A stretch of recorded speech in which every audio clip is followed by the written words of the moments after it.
عطا بن مینا نے حضرت ابو ہریرہ رضی اللہ عنہ سے بیان کیا کہ رسول اللہ صلی اللہ علیہ وسلم نے فرمایا، اللہ کی قسم، یقیناً عیسیٰ بن مریم علیہ السلام عادل حاکم یعنی فیصلہ کرنے والے ہر صورت میں صلیب کو توڑیں گے، خنزیر کو قتل کریں گے اور جزیہ موقوف کر دیں گے۔ جوان اونٹنیوں کو چھوڑ دیا جائے گا اور ان سے محنت و مشقت نہیں لی جائے گی، یعنی دوسرے وسائل میسر آنے کی وجہ سے ان کی محنت کی ضرورت نہ ہوگی۔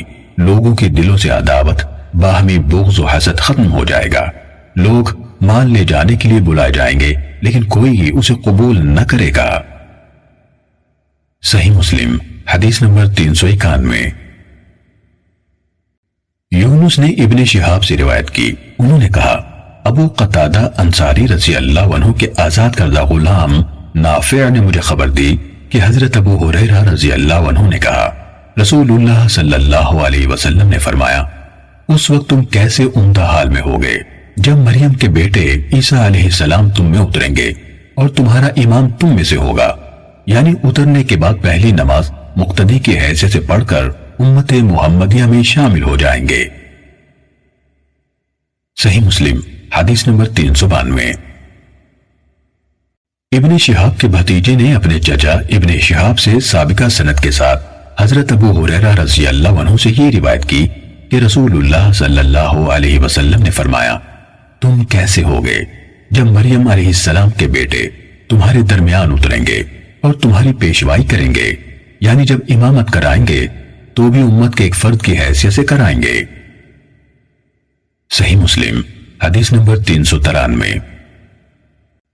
ابن ابی ذئب نے ابن شہاب سے سابقہ سند کے ساتھ حضرت ابو ہریرہ رضی اللہ عنہ سے روایت کی کہ رسول اللہ صلی اللہ علیہ وسلم نے فرمایا، تم کیسے ہوگے جب ابن مریم علیہ السلام تم میں اتریں گے اور تم میں سے ہو کر تمہاری امامت کرائیں گے۔ میں یعنی ولید بن مسلم نے ابن ابی ذئب سے پوچھا، اوزاعی نے ہمیں زہری سے حدیث سنائی، انہوں نے نافع سے اور انہوں نے ابو ہریرہ رضی اللہ عنہ سے اس طرح بیان کیا، اور تمہارا امام تمہیں میں سے ہوگا، اور آپ کہہ رہے ہیں ابن مریم امامت کرائیں گے۔ ابن ذئب نے جواب میں کہا، جانتے ہو تم میں تمہاری امامت کرائیں گے کا مطلب کیا ہے؟ میں نے کہا آپ مجھے بتا دیجئے۔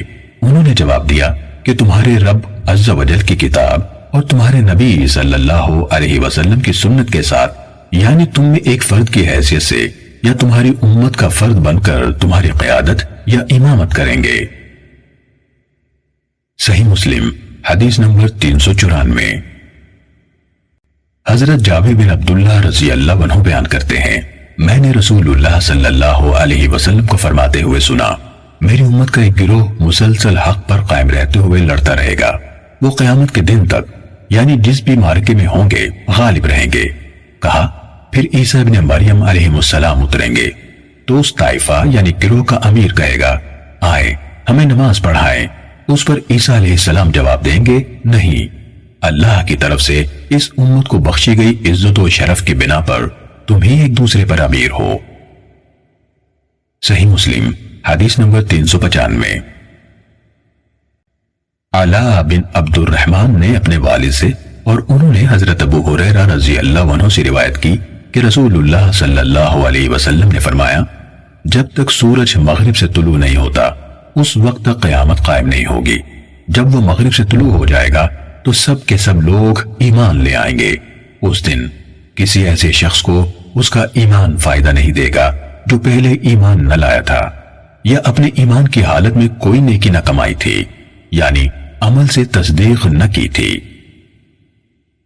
صحیح مسلم حدیث نمبر 396۔ ابو زرع، عبد الرحمن اعرج اور حمام بن منبع سے بھی حضرت ابو ہریرہ رضی اللہ عنہ سے اسی جیسی روایت مذکور ہے جو علاء نے اپنے والد کے واسطے سے حضرت ابو ہریرہ رضی اللہ عنہ سے اور انہوں نے نبی صلی اللہ علیہ وسلم سے روایت کی۔ صحیح مسلم حدیث نمبر 397۔ ابو حازم نے حضرت ابو ہریرہ رضی اللہ عنہ سے روایت کی کہ رسول اللہ صلی اللہ علیہ وسلم نے فرمایا، تین چیزیں ہیں، جب ان کا ظہور ہو جائے گا تو اس وقت کسی شخص کو جو اس سے پہلے ایمان نہیں لایا تھا یا اپنے ایمان کے دوران میں کوئی نیکی نہ کی تھی، اس کا ایمان لانا فائدہ نہ دے گا۔ سورج کا مغرب سے طلوع ہونا، دجال اور دابۃ الارض یعنی زمین سے ایک عجیب الخلقت جانور کا نکلنا۔ صحیح مسلم حدیث نمبر 398۔ اسماعیل ابن الیہ نے کہا، ہمیں یونس نے ابراہیم بن یزید تیمی کے حوالے سے حدیث سنائی۔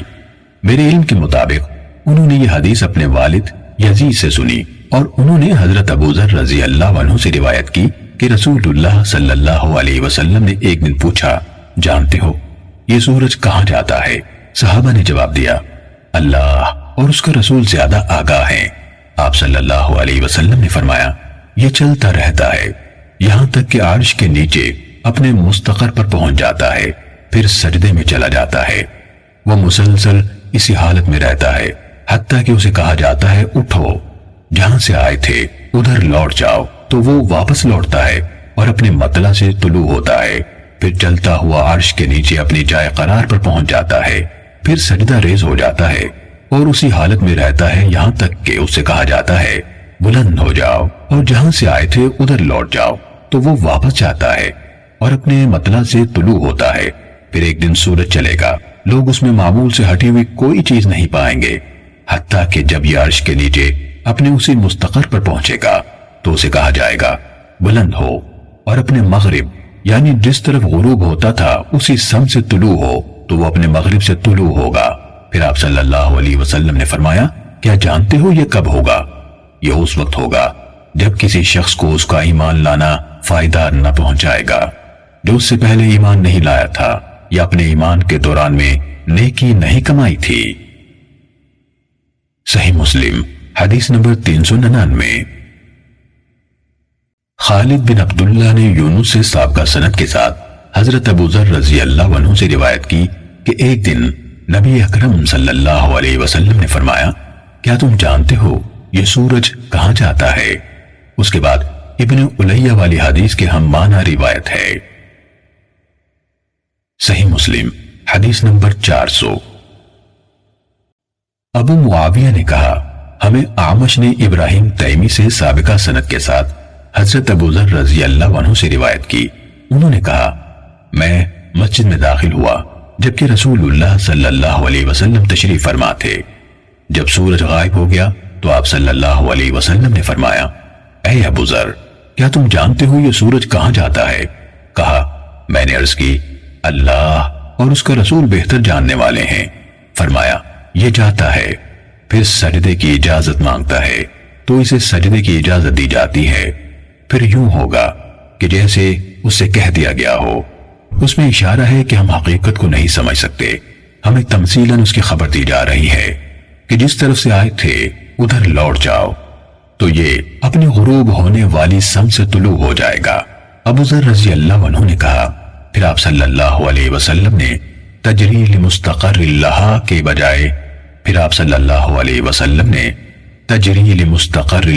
بجائے عبداللہ بن مسعود کی روایت کردہ قرات کے مطابق پڑھا، وَذَلِكَ مُسْتَقَرَّ لَهَا، یہ اس کا مستقر ہے۔ صحیح مسلم حدیث نمبر 401۔ وکیع نے اعمش سے سابقہ سند کے ساتھ حضرت ابو ذر رضی اللہ عنہ سے روایت کی کہ میں نے رسول اللہ صلی اللہ علیہ وسلم سے اللہ تعالیٰ کے اس فرمان کے بارے میں سوال کیا، سورج اپنے مستقر کی طرف چل رہا ہے۔ آپ صلی اللہ علیہ وسلم نے جواب دیا، اس کا مستقر عرش کے نیچے ہے۔ صحیح مسلم حدیث نمبر 402۔ یونس نے ابن شہاب زہری سے خبر دی، انہوں نے کہا، مجھے عروہ بن زبیر نے حدیث سنائی کہ حضرت عائشہ رضی اللہ تعالیٰ عنہ نے انہیں خبر دی، انہوں نے کہا، رسول اللہ صلی اللہ علیہ وسلم کی طرف وحی کا آغاز سب سے پہلے نیند میں سچے خواب آنے سے ہوا۔ رسول اللہ صلی اللہ علیہ وسلم جو خواب بھی دیکھتے اس کی تعبیر صبح کے روشن ہونے کی طرح سامنے آ جاتی۔ پھر خلوت نشینی آپ کو محبوب ہو گئی، آپ غار حرا میں خلوت اختیار فرماتے اور گھر واپس جا کر دوبارہ اسی غرض کے لیے زیادہ راہ لانے سے پہلے مقررہ تعداد میں راتیں تحنس میں مصروف رہتے۔ تحنس عبادت گزاری کو کہتے ہیں۔ اس کے بعد آپ صلی اللہ علیہ وسلم پھر خدیجہ رضی اللہ عنہا کے پاس واپس آ کر اتنی ہی راتوں کے لیے ساتھ یعنی سامان خورونوش لے جاتے۔ یہ سلسلہ چلتا رہا یہاں تک کہ اچانک آپ صلی اللہ علیہ وسلم کے پاس حق کا پیغام آ گیا۔ اس وقت آپ غار حرا میں تھے، چنانچہ آپ کے پاس فرشتہ آیا اور کہا پڑھیے۔ آپ نے جواب دیا میں پڑھ سکنے والا نہیں ہوں۔ آپ نے فرمایا تو اس فرشتے نے مجھے پکڑ کر زور سے بھینچا یہاں تک کہ اس کا دباؤ میری برداشت کی آخری حد کو پہنچ گیا۔ پھر اس نے مجھے چھوڑ دیا اور کہا پڑھیے۔ میں نے کہا میں پڑھ سکنے والا نہیں ہوں۔ پھر اس نے مجھے پکڑا اور دوبارہ بھیجا یہاں تک کہ میری برداشت کی آخری حد آ گئی۔ پھر اس نے مجھے چھوڑ دیا اور کہا پڑھیے۔ میں نے کہا میں پڑھ سکنے والا نہیں ہوں۔ پھر اس نے تیسری دفعہ مجھے پکڑ کر پوری قوت سے بھیجا یہاں تک کہ میری برداشت کی آخری حد آ گئی۔ پھر مجھے چھوڑ دیا اور کہا اپنے رب کے نام سے پڑھیے جس نے پیدا کیا۔ اس نے انسان کو گوشت کے جوں جیسی لوتھڑے سے پیدا کیا۔ پڑھیے اور آپ کا رب سب سے بڑھ کر کریم ہے جس نے قلم کے ذریعے سے تعلیم دی اور انسان کو سکھایا جو وہ نہ جانتا تھا۔ رسول اللہ صلی اللہ علیہ وسلم ان آیات کے ساتھ واپس لوٹے۔ اس وقت آپ کے کندھوں اور گردن کے درمیان کے گوشت کے حصے لرز رہے تھے یہاں تک کہ آپ خدیجہ رضی اللہ تعالیٰ عنہ کے پاس پہنچے اور فرمایا مجھے کپڑا اڑاؤ، مجھے کپڑا اڑاؤ۔ انہوں نے یعنی گھر والوں نے کپڑا اڑا دیا یہاں تک کہ آپ کا خوف زائل ہو گیا۔ تو آپ صلی اللہ علیہ وسلم نے حضرت خدیجہ سے کہا خدیجہ یہ مجھے کیا ہوا ہے؟ خدیجہ نے جواب دیا ہرگز نہیں، بلکہ آپ کو خوشخبری ہو، اللہ کی قسم اللہ تعالیٰ آپ کو ہرگز رسوا نہ کرے گا۔ اللہ کی قسم آپ صلہ رحمی کرتے ہیں، سچی بات کہتے ہیں، کمزوروں کا بوجھ اٹھاتے ہیں، اسے کما کر دیتے ہیں جس کے پاس کچھ نہ ہو، مہمان نوازی کرتے ہیں، حق کے لیے پیش آنے والی مشکلات میں اعانت کرتے ہیں۔ پھر خدیجہ رضی اللہ تعالیٰ عنہ آپ کو لے کر ورقہ بن نوفل بن اسد بن عبد العزہ کے پاس پہنچی۔ وہ حضرت خدیجہ رضی اللہ تعالیٰ عنہ کے چچا زاد ان کے والد کے بھائی کے بیٹے تھے۔ وہ ایسے آدمی تھے جو جاہلیت کے دور میں عیسائی ہو گئے تھے، عربی خط میں لکھتے تھے اور جس قدر اللہ کو منظور تھا انجیل کو عربی زبان میں لکھتے تھے۔ بہت بوڑھے تھے اور بینائی جاتی رہی تھی۔ خدیجہ رضی اللہ تعالیٰ عنہ نے ان سے کہا چچا اپنے بھتیجے کی بات سنیے۔ ورقہ بن نوفل نے پوچھا برادر زادے آپ کیا دیکھتے ہیں؟ رسول اللہ صلی اللہ علیہ وسلم نے جو کچھ دیکھا تھا اس کا حال بتایا تو ورقہ نے آپ سے کہا یہ وہی ناموس یعنی رازوں کا محافظ ہے جسے موسیٰ علیہ السلام کی طرف بھیجا گیا تھا۔ کاش اس وقت میں جوان ہوتا، کاش میں اس وقت زندہ موجود ہوں جب آپ کی قوم آپ کو نکال دے گی۔ رسول اللہ صلی اللہ علیہ وسلم نے پوچھا تو کیا یہی لوگ مجھے نکالنے والے ہوں گے؟ ورقہ نے کہا ہاں، کبھی کوئی آدمی آپ جیسا پیغام لے کر نہیں آیا مگر اس سے دشمنی کی گئی اور آپ کا وہ دن میری زندگی میں آ گیا تو میں آپ کی بھرپور مدد کروں گا۔ ورقہ نے کہا ہاں، کبھی کوئی آدمی آپ جیسا پیغام لے کر نہیں آیا مگر اس سے دشمنی کی گئی اور اگر آپ کا وہ دن میری زندگی میں آ گیا تو میں آپ کی بھرپور مدد کروں گا۔ صحیح مسلم حدیث نمبر 403۔ ہمیں معمر نے خبر دی کہ انہوں نے کہا مجھے عروہ نے حضرت عائشہ رضی اللہ تعالیٰ عنہ سے خبر دی کہ انہوں نے کہا رسول اللہ صلی اللہ علیہ وسلم کی طرف وحی کی ابتدا۔ آگے یونس کی حدیث کی طرح بیان کیا سوائے اس کے کہ معمر نے لا يحزنک اللہ ابدا یعنی آپ کو اللہ کبھی غمگین نہ کرے گا کہا۔ انہوں نے یہ بھی کہا کہ حضرت خدیجہ رضی اللہ تعالیٰ عنہ نے یہ الفاظ کہے چچا کے بیٹے اپنے بھتیجے کی بات سنیں۔ صحیح مسلم حدیث نمبر 404۔ عقیل بن خالد نے بیان کیا کہ ابن شہاب نے کہا میں نے عروہ بن زبیر کو یہ کہتے ہوئے سنا نبی صلی اللہ علیہ وسلم کی زوجہ محترمہ حضرت عائشہ رضی اللہ تعالی عنہا نے فرمایا کہ رسول اللہ صلی اللہ علیہ وسلم حضرت خدیجہ رضی اللہ تعالی عنہا کے پاس آئے۔ آپ کا دل شدت سے دھڑک رہا تھا۔ پھر عقیل نے یونس اور معمر کی طرح حدیث بیان کی اور ان دونوں کی روایت کا ابتدائی حصہ یعنی ان کا یہ قول کہ رسول اللہ صلی اللہ علیہ وسلم کی طرف وحی کا آغاز سچے خوابوں کی صورت میں ہوا بیان نہیں کیا۔ نیز عقیل بن خالد نے یونس کے ان الفاظ فواللہ لا یحزیک اللہ ابدا، یعنی اللہ کی قسم، اللہ آپ کو ہرگز رسوا نہ کرے گا۔ میں مطابقت کرنے کے ساتھ حضرت خدیجہ رضی اللہ تعالیٰ عنہ کا یہ قول بھی ذکر کیا ہے، چچا کے بیٹے اپنے بھتیجے کی بات سنیں۔ صحیح مسلم حدیث نمبر 405۔ یونس نے اپنی سند کے ساتھ ابن شہاب سے بیان کیا، انہوں نے کہا مجھے ابو سلمہ بن عبد الرحمن بن عوف نے خبر دی کہ حضرت جابر بن عبداللہ انصاری رضی اللہ تعالیٰ عنہما جو اللہ کے رسول صلی اللہ علیہ وسلم کے صحابہ میں سے تھے یہ حدیث سنایا کرتے تھے۔ کہا وقفہ وحی کا واقعہ بیان کرتے ہوئے رسول اللہ صلی اللہ علیہ وسلم نے فرمایا، اس دوران میں جب میں چل رہا تھا میں نے آسمان سے ایک آواز سنی، اس پر میں نے اپنا سر اٹھایا تو اچانک دیکھا وہی فرشتہ تھا جو میرے پاس غار ہیرا میں آیا تھا، آسمان اور زمین کے درمیان کرسی پر بیٹھا تھا۔ آپ نے فرمایا اس کے خوف کی وجہ سے مجھ پر گھبراہٹ طاری ہو گئی اور میں گھر واپس آ گیا اور کہا مجھے کپڑا اڑاؤ، مجھے کپڑا اڑاؤ، تو انہوں یعنی گھر والوں نے مجھے کمبل اڑا دیا۔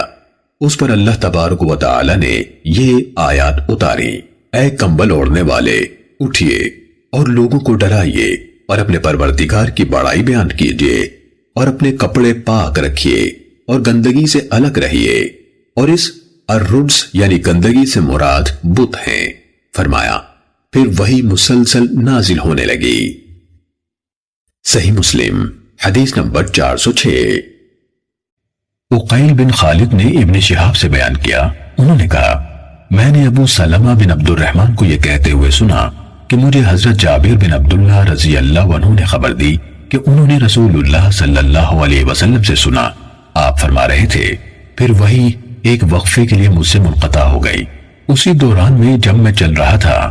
پھر عقیل نے یونس کی طرح روایت بیان کی، البتہ انہوں نے مزید یہ کہا تو خوف سے مجھ پر گھبراہٹ طاری ہو گئی حتیٰ کہ میں زمین پر گر پڑا۔ ابن شہاب نے کہا ابو سلمہ نے بتایا الرجس سے مراد الرجس سے بت مراد ہیں۔ کہا پھر نزول وحی کی رفتار میں گرمی آ گئی اور مسلسل نازل ہونے لگی۔